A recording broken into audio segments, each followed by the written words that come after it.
There's one thing in this world which can be described as the definition of enjoyment and improvement on the one hand, but also as pain in the ass on the other one. And this is what it looks like.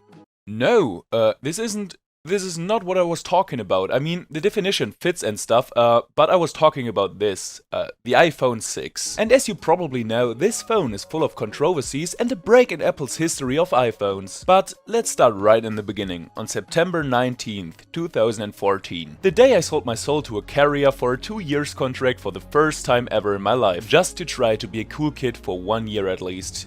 Didn't work by the way, but anyways, Apple released the iPhone 6 and 6 Plus. And as I indicated, I bought one on release, so every problem which occurred and every flaw which was exposed later kinda affected me too, which might also affect this video.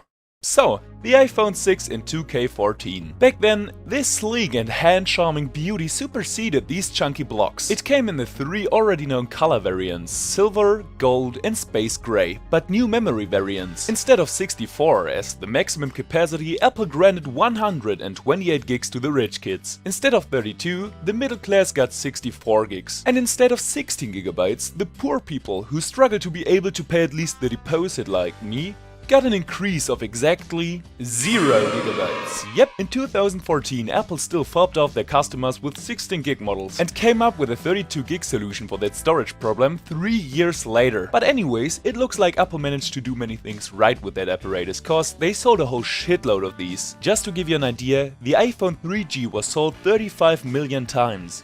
Not bad. The 5S was sold 52 million times. Impressive, right? Yeah, that's impressive. Apple sold fucking 222.4 million iPhone 6 and 6 Pluses, which makes this generation of iPhones the most successful ever and the most sold smartphone in the world.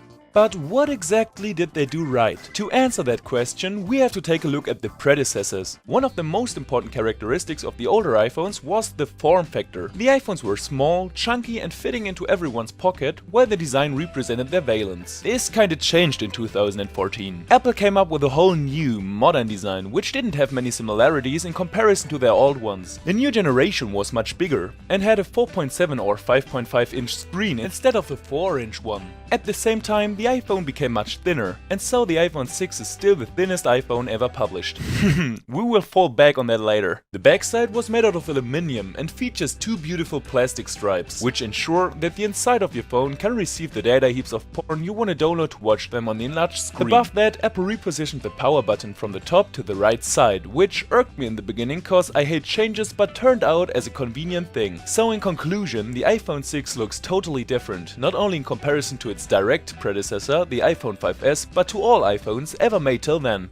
So we can assume that the inside is totally different and new as well, right? The iPhone 6 came with the Apple A8, which should have 25% more CPU performance and 50% more graphics performance, according to Apple. Furthermore, it came with a generous amount of 1 GB of RAM. I mean, I don't want to complain about that, because the iPhone 6 performed very well on iOS 8, but as soon as we passed iOS 10, these 2 components screwed the whole phone. And so Apple finally decided to stop abusing the iPhone 6 with discontinuing it and leaving it on the latest iOS 12 forever, just like the iPhone 5S. According to that, it's a very interesting observation that the RAM and processor aren't the only resemblances between these 2 phones. Both came with a 8 megapixels main and a 1.2 megapixels front camera. Okay, to be fair, the back camera was now able to record 60 FPS Full HD videos instead of 30 FPS Full HD videos. When it comes to the pixel density, oh no man, not again the pixel density. I said it like every video and know that number from memory already. The iPhone 6 came with a PPI of 326, which is the PPI of the iPhone 4, which was introduced in 2010.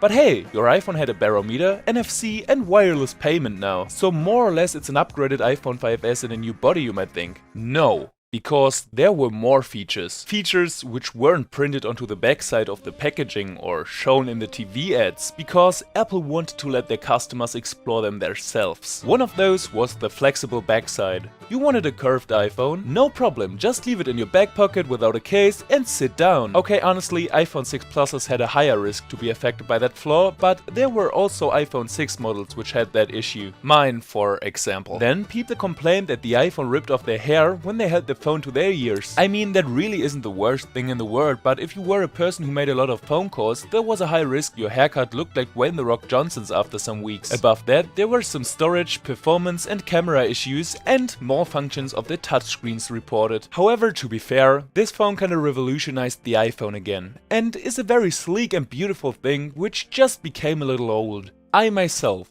even though I had some of that mentioned issues with my device, like to use this phone and enjoy to watch videos on the enlarged screen. YouTube videos. I like to watch YouTube videos on that enlarged screen. But the main question is, how does this phone hold up in 2020, and is it really obsolete? Oh man, I didn't do that for a long time. As I mentioned, the iPhone 6 is very slow in its latest firmware version, but you have to keep in mind that iOS 13 was invented in late 2019, so in fact iOS 12 isn't that old and looks nearly up to date. So you will be able to install nearly the whole App Store, and because of the high number of people who still use the iPhone 6, I'm pretty sure that this won't change in the next 1 or 2 years, even though it probably should. I mean, who has so much time to wait literally minutes for apps to load? And if you're watching this video because you're considering to buy one in 2020, I want to give you an advice.